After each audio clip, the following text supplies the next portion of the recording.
Hello everyone, welcome to the second episode of Kind AI podcast. Today I am with Tenzin Rabga and Dr. Ong Fan, and let's look forward to another exciting episode.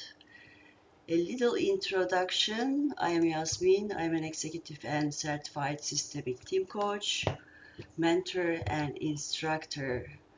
And our first speaker is Tenzin Rabga, is a physicist at Seoul National University, working at the intersection of atomic physics and quantum computation.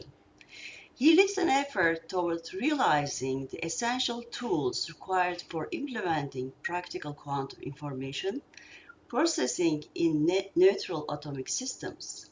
He holds a PhD in physics and has over 10 years of research experience probing questions such as the origins of matter in our universe and the properties of large quantum systems. In his spare time, he studies Buddhist philosophy and often thinks about issues that lie at the intersection of Buddhist and scientific worldviews. Welcome, Rabga. Hello, thank you for having me. Our second speaker is Dr. Hank Fan, studied medicine at Charité in Berlin and conducted research at the University of Zurich in collaboration with Johns Hopkins University. He is a specialist in general medicine and family practice.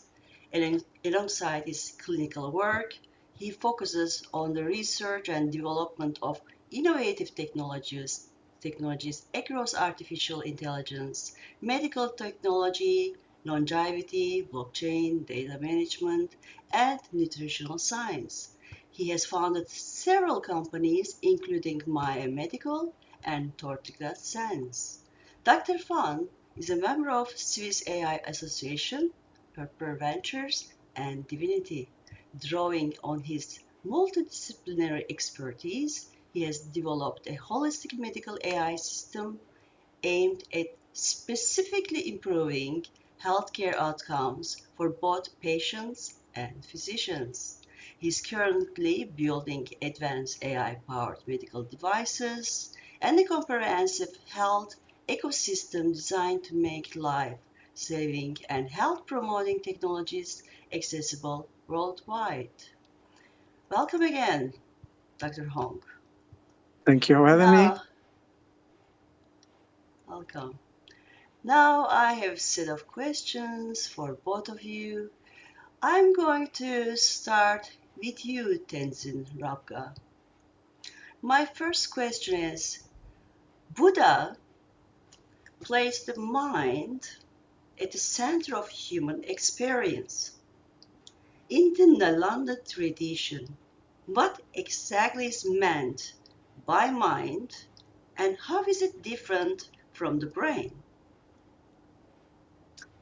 Okay, so as a physicist, I'm always happy to answer questions about cognitive science and the mind. Anyways, I want to preface anything I say going forward with a comment that whatever I say is, of course, based on my very limited understanding of what is termed the Nalanda tradition, which is in some sense a tradition of studying the mind, of studying philosophy, epistemology within the Buddhist context that flourished at the traditional Nalanda University at the turn of the first century.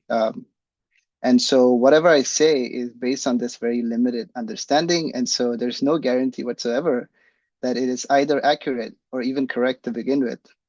So I encourage anybody who's listening to go ahead and actually read some of the source materials and figure out for themselves. Having said that, I have dabbled quite extensively in some of these texts, and from what I can gather from my teachers, I would say this much. And of course, we have a practicing doctor with us who probably has a much deeper and accurate understanding of mind-body relations than I do. But based off of my exposure to Nalanda philosophy, so mind within the Buddhist context is understood as substantially separate from the physical constituents of our body, right? And in particular, here we're thinking about the brain. Many people immediately think about our neural basis when we talk about mental phenomena, cognitive phenomena. Within the Nalanda tradition, of course, there's a causal relation between the body and the mind.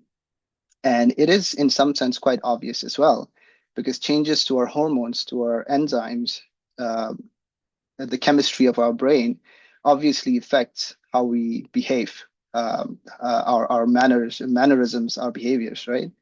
But and also changes to a cognitive state, and this is, I think, slightly less obvious, also has manifested physical changes that we may observe.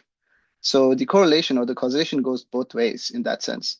But fundamentally, the substance, which is the mind, is understood to be fundamentally different from what makes our body. And in this sense, the mind within the Buddhist philosophy or ontology can somewhat, in this manner, can carry on from, now we're talking about Buddhist philosophy and Buddhist religion, but can carry on from one lifetime to another in this sense, because mind is not fundamentally tied down to this physical body that we have right now. So then the question is, what is the mind? What is the substance of the mind? And without going into too much detail, the mind is understood as a substance that has two fundamental qualities: the quality of clarity, as well as the quality of knowing. So it is a knowing and clear substance, right? Um, for instance, the mirror is a clear substance in the sense whatever you put in front of it appears immediately, effortlessly within the mirror, right? The reflection of the object. But it doesn't have the quality of knowing. The mirror is not cognizant or aware of the objects that is presented to it. The mind, um, besides besides being clear and appearing, also has the quality of knowing, of cognizing, of being aware of the objects. So this sense of awareness and clarity is, in some sense, very characteristic and fundamental to the mind.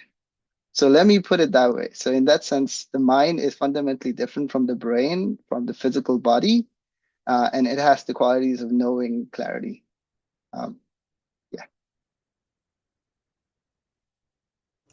Now, modern science studies consciousness from the outside, while the Buddhist meditation investigates it from the inside. What can these two approaches learn from each other? I think it's not immediately clear, at least to me, what exactly specifically they can learn from each other, aside from the fact that it is very clear, or evident at least, that both sides are making a very honest attempt at trying to understand what the mind is, regardless of how they might define it, right? As far as I know, and again, this is again my limited exposure to the field of neuroscience and cognitive science, the dominant understanding is that the mind, at least within the very traditional hardline neuroscientific view, is that it is an emergent property of this very complex network of neurons and the brain, right, and our neural system.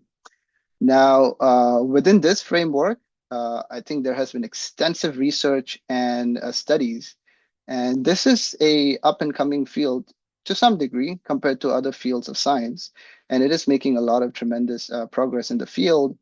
And on the other hand, you have these contemplative traditions, if you will, Buddhism being one of them, where the study of the mind through this very unique subjective and first person view by self-analyzing, by self-introspection, has taken the understanding to a very, very deep level where in this particular case, it is tied to how we may actually change our mental and emotional health in very positive ways, right? And so this has real physical, real and practical ramifications, right? So in that sense, I think both sides are making an honest attempt at trying to understand this phenomena. And insofar as I know, within the last several decades, there have been very, very interesting and intense discussions and dialogues between the two disciplines, actually. Scholars from the Buddhist side, as well as Western neuroscientists and cognitive scientists have come together and have had conversations from the laying down the very groundwork upon which such a potential future collaboration may be grounded or rooted, right? So I think initially to even talk, even before we start talking about how each side may implement some of the things and some of the wisdoms from the other side, you have to very clearly define the parameters of the problem. You have to define what you mean by the mind, well, what you mean by causal relations between the mind and the body. We might use the same terms, but they might mean something very different when used within individual context.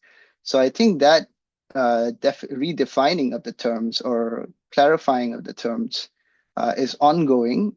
Uh, but on a very general level, I think people have a sense in which, okay, a lot of people understand the scientific study of not just the mind, but our physical world. Um, a lot of people identify the scientific study as something that is objective, right? So objectivity is a key term in scientific endeavors, right? And what do we mean by objectivity? It means we have a third person view of whatever we are studying. Um, and in other words, anybody else should be able to both repeat and retest some of the things that we might have done in our studies, right? Now that becomes, as you can see, fundamentally difficult when you look at the Buddhist view, Buddhist methodology for studying the mind, which is fundamentally subjective, right?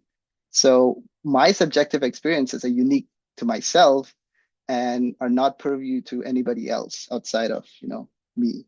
And in this sense, it might appear, at least from the outset, that there's a fundamental conflict in the methodology that the two traditions or the two disciplines employ in order to study the mind.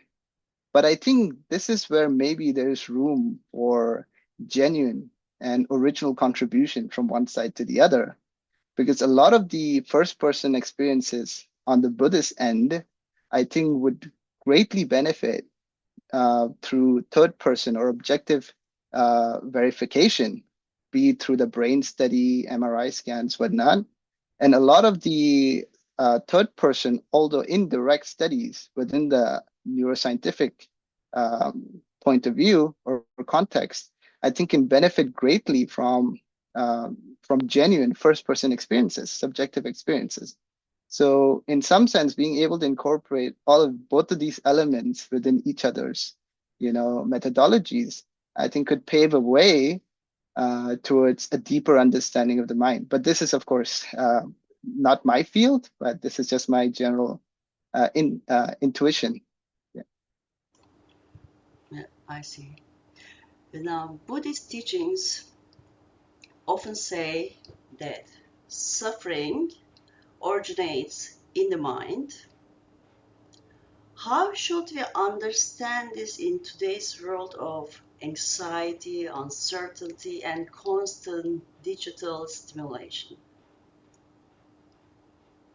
Yeah, so now we're drifting further and further away from my field of expertise. So everything I say will just be a matter of opinion. Now, insofar as I understand it, of course, I have no capacity to speak of this from personal experiences. Um, but the whole enterprise of Buddhist philosophizing, if you will, is for the sole purpose. So, of course, Buddhism is not just a philosophy, it's a religion, and it's a religion in a very specific sense in that there's an aspect of soteriology, right? There's an aspect of of of liberation from suffering, getting out of suffering, the state of suffering.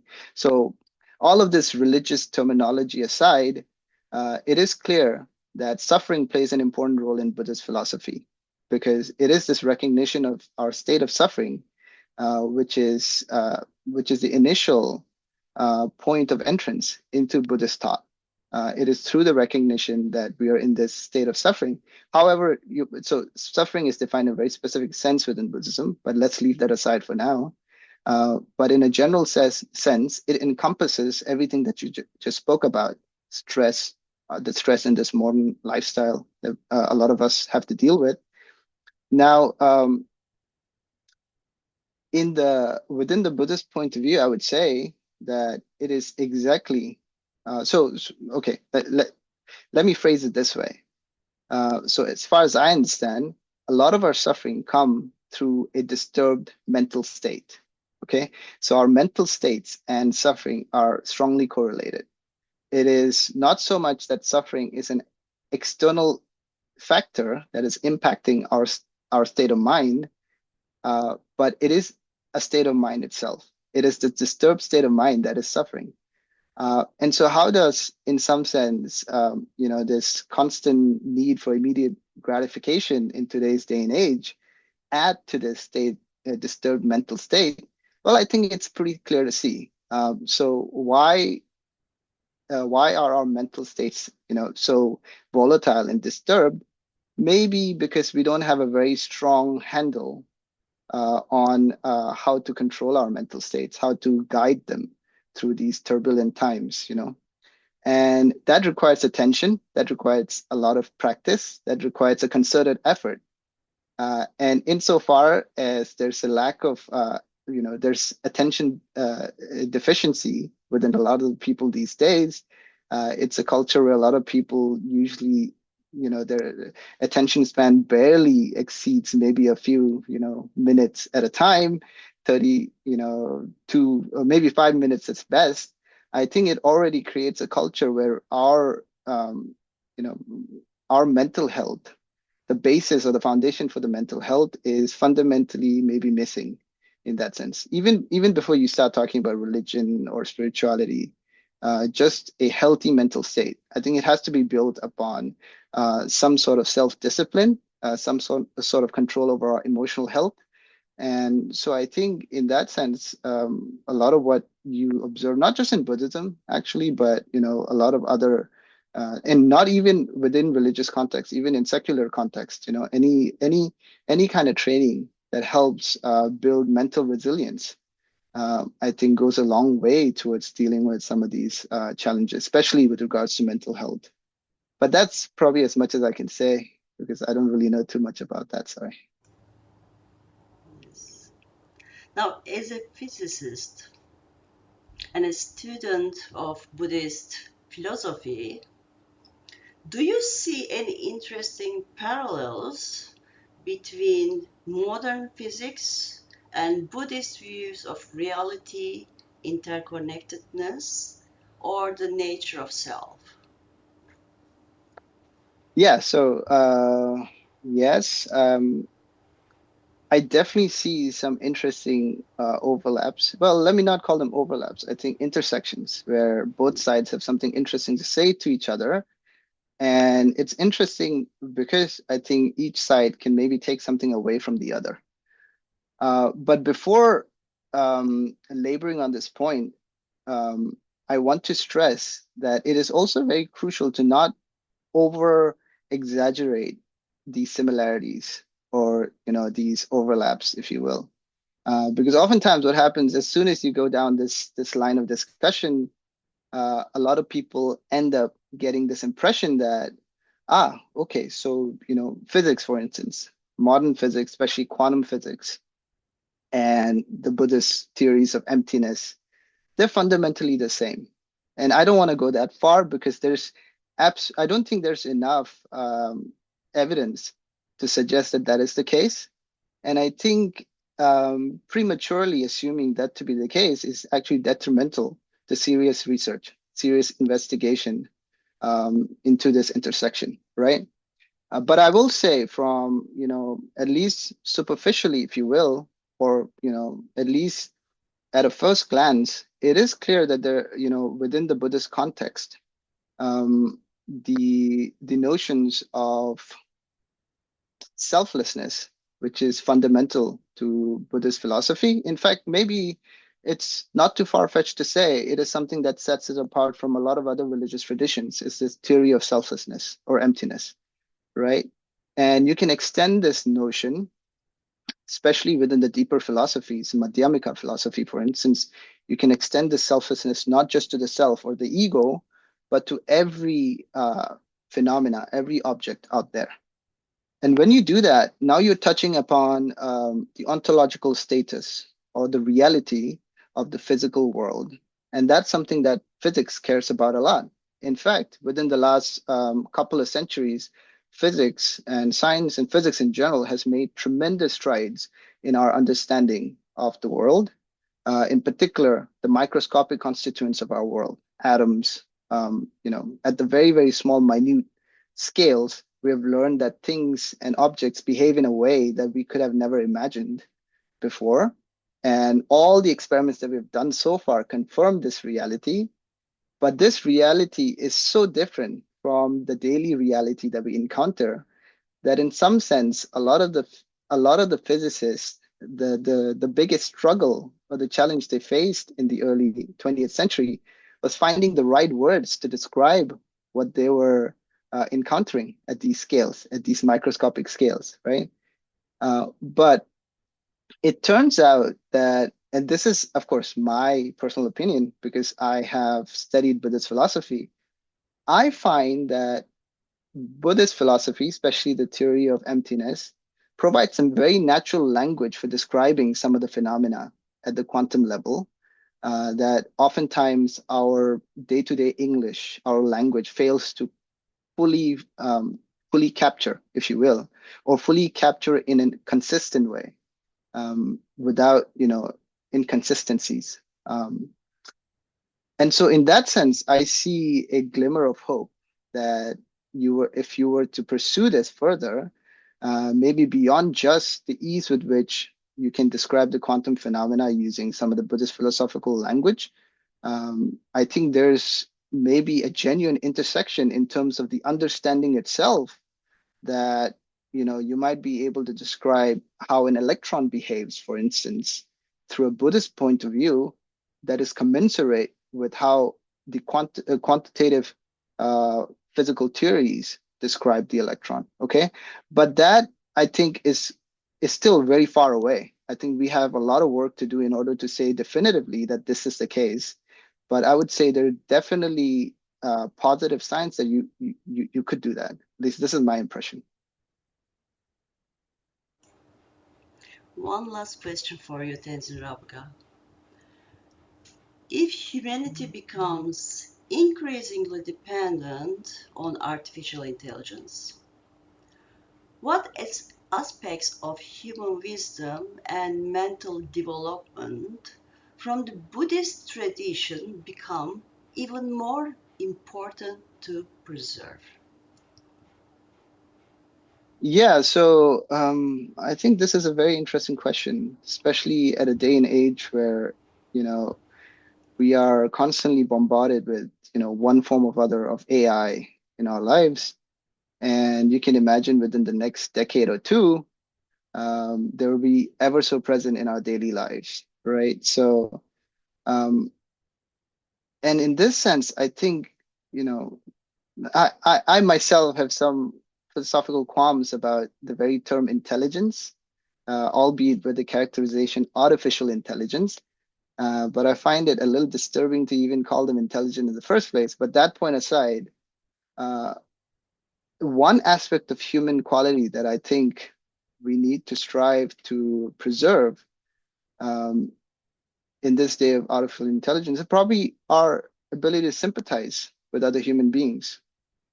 Sympathy or the much I think the larger group of emotions, compassion, for instance, is something I believe is very unique, not only to humans, but definitely humans have a capability to develop it to a certain scale, which I don't envision, AI to have, because fundamentally, in order to have compassion or sympathy or empathy, you need to be able to empathize with the others' suffering, others' distress. And as AI models deprived of this fundamental distress, this fundamental suffering, I think empathy is beyond the realms of AI, and I think it's uniquely human.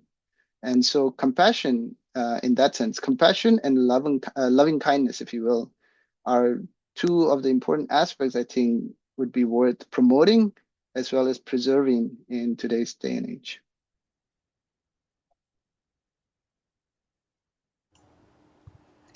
Thank you, Tenzin Rabga. Now I will move on to Dr. Hong. Hello. Hello again. So, Dr. Hong, from the perspective of modern medicine and neuroscience, how do you understand the relationship between the brain and the mind? Are they the same thing, or are they different ways of describing human experience? This is a very interesting question. It is like the question about who is Yasemin, who is Tenzin Rabga, who is Hong. It's not that easy to say who you are, because you have to find the person and then you can say who you are. Is that your name? Is that your brain? Is that your emotions? You see, we are made of so many parts, right? And the brain is made of, what do you guess how many neurons? 85 billions of neurons. It's a huge number. So nerve cells, neuron cells in the brain. And so you see, the brain is not one thing. It is so many things. And this is just, if you zoom in and have a microscope, you would see 85 billions of neurons. And the fantastic thing is they have 10,000 of axon and dendrites and connecting with 10,000 other neurons. And in the cerebellum, with the Purkinje cells, you also have 200,000 axons and dendrites. That means you have, in some nerves, 200,000 connection with other neurons. So if you multiply it, you have something like 100 trillion to 500 trillion connections. And can you imagine this incredible network of communication? This is incredible. I think nobody can even close understand what happens when you have so many things happening at the same time. We're talking about 100 trillions of things that is firing and working at the same time. And from this perspective comes the magic. So the parts come together, and they are not just the parts, they are the relationship between the parts. So the fantasy, that the miracle starts when you have more than the parts. So this is what we call the mind, the consciousness is more than the parts. And in science, we only measure things that we can count. And this is our arrogance to think that's the only thing, the brain. But if we zoom in and we could see everything at the same time, this is more than we can ever prove that it happens. So mind is something beyond. So it's to give you a preview of two theory. The one is the algorithmic reality. So you have algorithm, like the large language models. So you have facts, and they are in algorithms. And every algorithm can render reality. So we have physics. So Tenzin Rabga might agree with me. We have so many things that is describable, you can describe, and then you have physics. But there are things that is more than physics. This is called intuition. It's the non-algorithmic consciousness. And it is like you can see beyond the corner, around the corner. This is called intuition. You don't have every data, but you have enough data to predict. So the mind is very, very interesting thing. It is much more than just the brain. But of course, it is created or is connected with the brain. And from the Buddhist philosophy, there's the soul. But this is another thing. We have the body, the brain, and the mind. Let's say that's the consciousness. And the third entity is the soul. Is when you go from one life to the other. This is this is spirituality. It's another thing. So you can see this is so big and so complex and so beautiful, and it's the greatest magic of this world.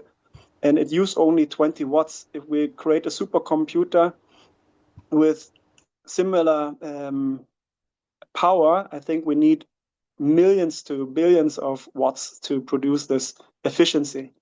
And it's all in our brain, and this is incredible. So the brain and the mind, they are connected, but there's so much magic and so complexity. It's not a simple answer. They are very, very connected. Indeed. Now, many people today struggle with stress, anxiety, and burnout, loneliness. What is happening in the brain and body during prolonged suffering, and why does it affect us so deeply? Yeah. So this is a very important question because it affects nearly everyone. I think the biggest threat to humanity is stress. So the biggest pandemic is stress. We are so stressed, and this causes all our problems.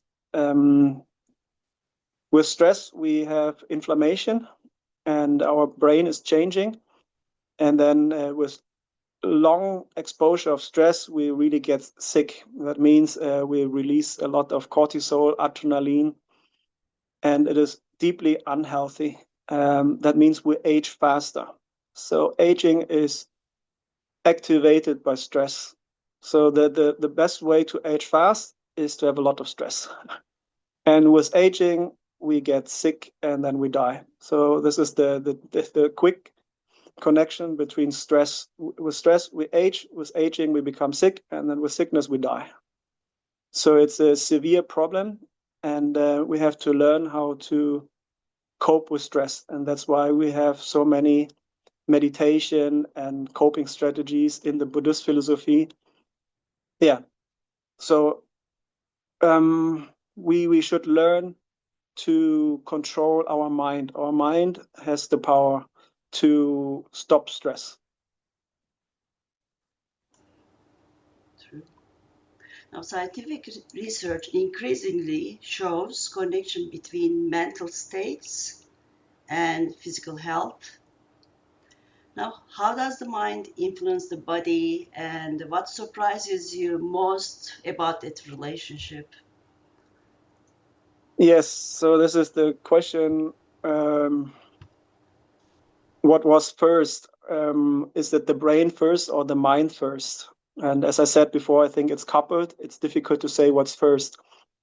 But from the neuroscience aspect, there was the matter first, of course. Some tests said it is like 7 seconds before you make it, you're aware of the decision, you already made the decision. So the neurons already prepared your decision. So you might think there's no free will. So this is neuroscience. But I believe the opposite. I think that the mind can change matter. So I think mind over matter. Because if you're in love, you release oxytocin. There's a hormone that can repair damaged soft tissue. So you can repair a broken heart syndrome. So you can heal things just with love. And with what you think, you create electricity. With electricity, you create neurotransmitter. And with neurotransmitter, you create new patterns and new matter. So we literally manifest matter with what we are thinking. Yeah. So it's in both directions. So we don't have to answer clearly now. It's definitely coupled. Yeah, it flows both ways, isn't it? Now, we know more about the brain today than any point in history. Yet, consciousness remains mysterious. What are the biggest unanswered questions about the human mind from a scientific perspective? Yes, as I said before, if you have so many neurons and so many synapses, we have no overview. We will never understand so complex things. We just can guess. It's educated guessing. So we probably will never understand how the brain is creating, manifesting mind, and why does it stay stable, and so why do you have identity if you have a stroke? So if you your heart is not perfused enough with oxygen, you lose brain cells. And you can assume if the parts are gone, then the identity will be gone. But somehow we can compensate. So there's something like a global coherence, which is our mind. So what is this? Where is that? I think it is far beyond just neuroanatomy and even beyond physics that we know so far. So we must be humble and do research more. There's so much more to understand. It's too complex and so powerful and so magical. So the more I learn about medicine, neuroscience, and physics and AI, the more humble I get and understand, wow, there's so much more. It's so complex.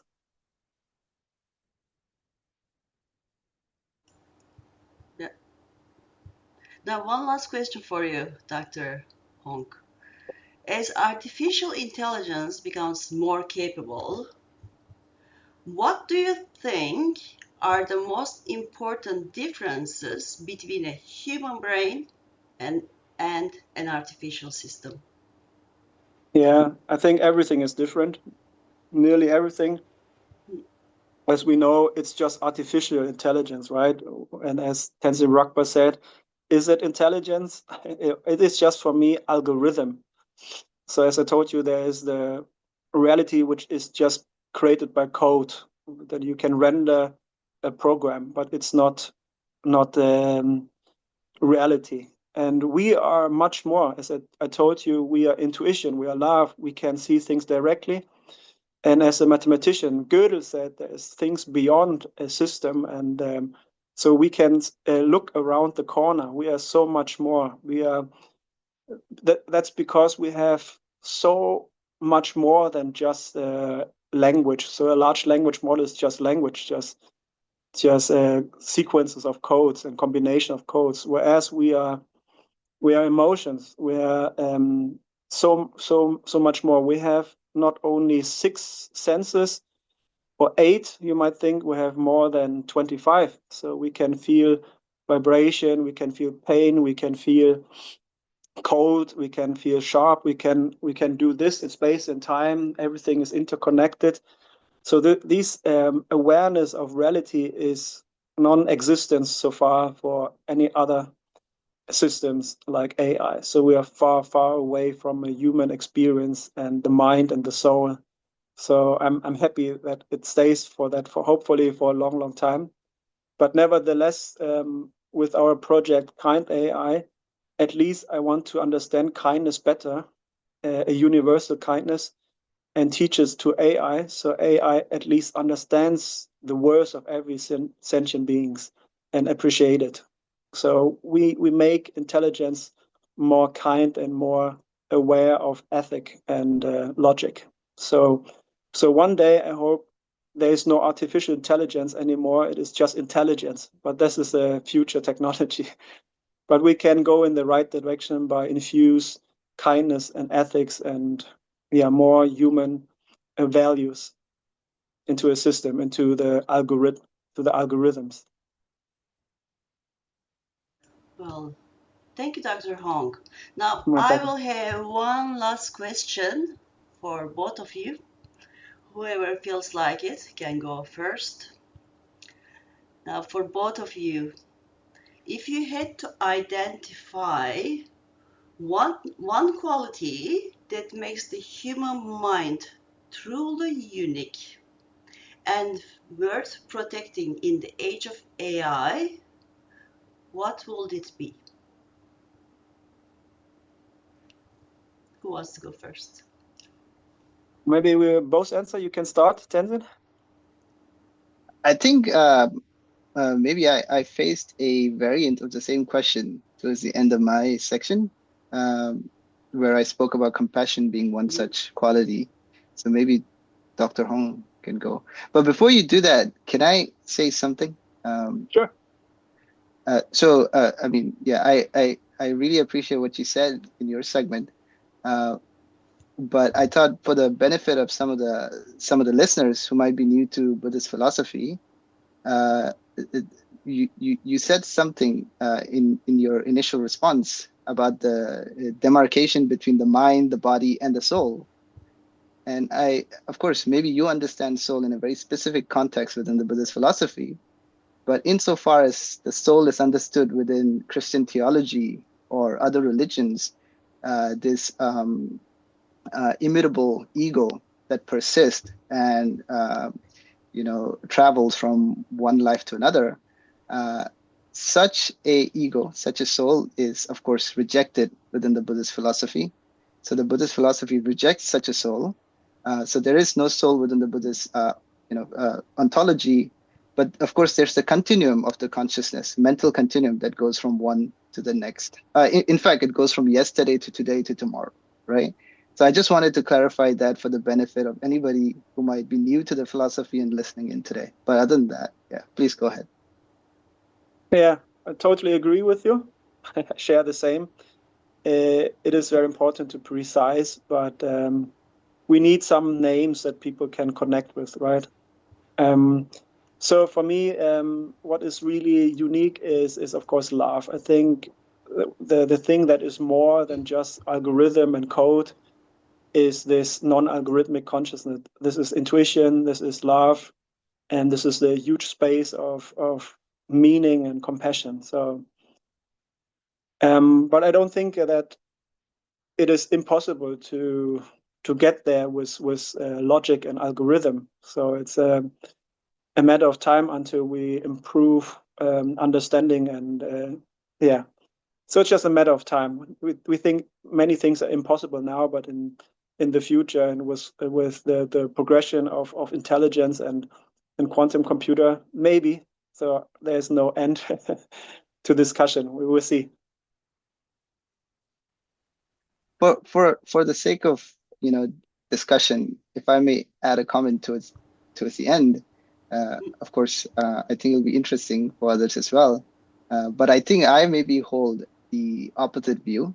As I said before, I think fundamentally, to what degree the artificial intelligence can attain intelligence in the human sense I think, is still a debate, an ongoing debate, and there's, insofar as I understand, very little clarity as to how far we can pursue this.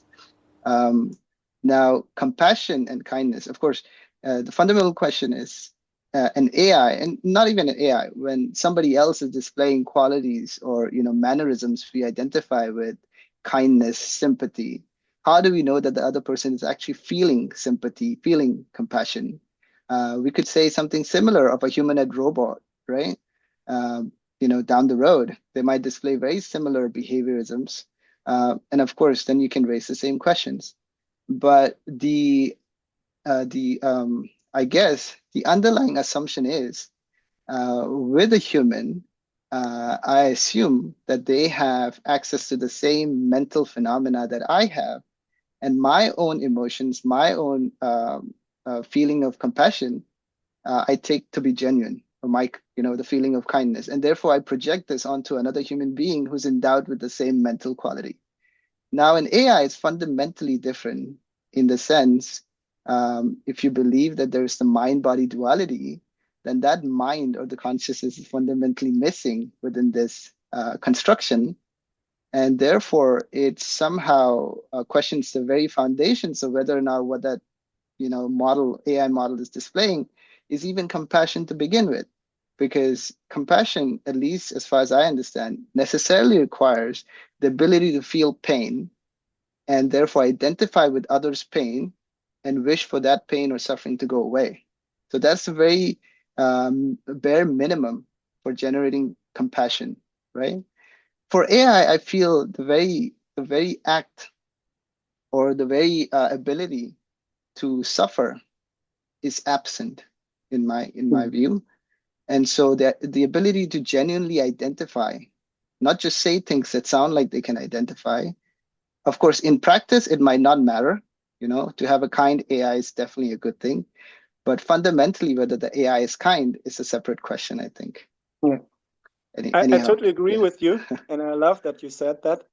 But how do you know that you are a real human being, or you're just a simulation of an AI? And so I don't think that AI is that far, of course. So we are not talking about AI anymore. But how do you know that you're real? Because you said about the Madhyamika and Nagarjuna and all these wonderful teachings of Buddha. So how do you know that we are real, and how can you distinguish between simulation and a soul and a mind? So this is just information, right? This is just appearance to our mind, just information. And this is the question of like John Wheeler's from It and Bit. So how do we know? I think this is still But space for discussion in the future. I think it's not solved yet.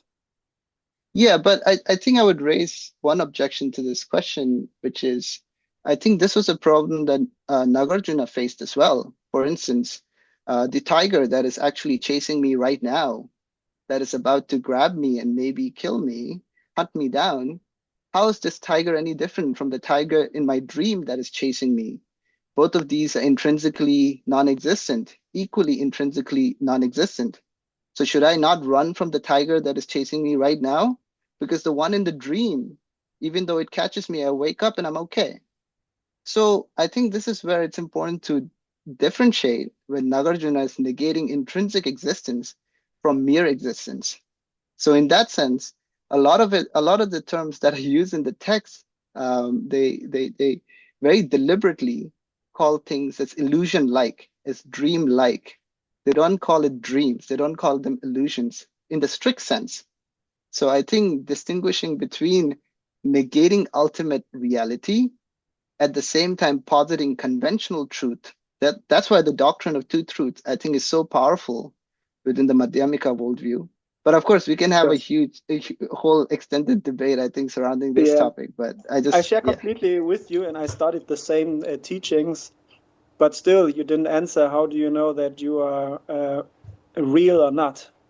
because I function, because I experience. You can function as Uh-huh, a simulation. I can function as a simulation, but within the bounds of the constraints of the model. Correct? Exactly. We don't talk But about okay, a ChatGPT now. Imagine mhm. you have ChatGPT in 100 years with infinite capacity, and everything that you are able to think and feel is simulatable. You can simulate emotions, everything. But here is where I take an objection: is the word they use infinite capacity.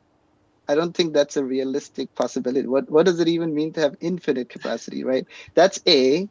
But point B is I have subjective access to my own feelings, to my own mental phenomena. Chat GPT, would you go as far as to say that it actually has emotions? It actually has mental experiences, first person subjective experiences? And I'm not denying the fact that, an AI or a fully silicon based entity could become conscious. I'm not denying that possibility. Insofar as, our artificial intelligence currently are modeled and created, I think that aspect is missing. But if by infinite capacity you mean that in the future you can design a neural system that is so complex, made out of silicon, transistors, that they can actually become conscious to the degree that we are, have access to first-hand mental experiences, then yeah, then I'd be happy to call them conscious. Absolutely. Wonderful. I think nobody claims that we have AGI now, or we have even close to what we are. I said we are so beautiful and so magical. It needs maybe another century, but still, we cannot distinguish between we are real or not. And I think that's the main thing. We cannot distinguish. We just can ask, "Are we real?" And you would say, "Yes, we are both real." But that doesn't make that us we are real. My goodness, looks We, like we can have another episode I think we Yeah, can let's debate a do lot on it this. for the Yeah. next episode. from this one. We can go on and on. It's very, very interesting because Yeah. I like that Yes. there are so many different views and perspective on the Mm. subject, and it's a very deep subject. Wonderful. I think If you at wanna the share, end we we share the same. It's just perspective. The perspective that you are saying is from 2026. I'm like a more timeless being. I think what will happen in the year 3000 or in a Kardashev 6 civilization, what are they able to create? And then we cannot distinguish between simulation and reality anymore. And that's what I want to say. What is mathematics, what is code, and what is the mind? So it's not that easy. Exactly. We all have different perspectives, so this can go on and on. Yeah. So last few words, or are we done? I'm done. You're done for this episode. That is. Tenzin Rabga. What about yeah. you? So I Any guess last words? I'd like to thank you guys for inviting me. Obviously, I don't spend as much time or get the opportunity to talk about consciousness and AI and Buddhist philosophy as much as I'd like to. So this was definitely very refreshing. And I understand that this is a relatively new initiative on your part.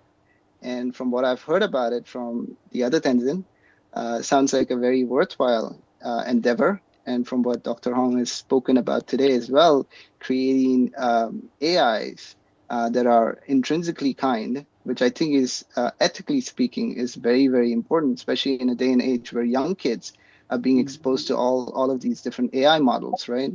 And how a lot of people are now relying on AI for information in various aspects of their lives is actually quite scary. And so, having ethical AI models with this, some sense of kindness within them, I think will go a long way in elevating some of these fears that people like I have regarding AI. Thank you. Yeah. Thank you both. Thanks so much. This can go on and on. I know, that's why I was saying we need another episode. Yeah. And Let's go for another round. I would love to. That's so cool. you now. will. Yeah. I see you both. You can just go on and on and on. That's wonderful. Thank you for sharing all this. That's so insightful and rich discussion again. So thank you for everyone listening to our second episode. As you can see, there's more coming. And until next time, take care, you all, and stay compassionate and stay kind. Take care. Wonderful. Bye Thank you. bye. Have a good Thank you day. both. You Bye too. bye. Bye bye.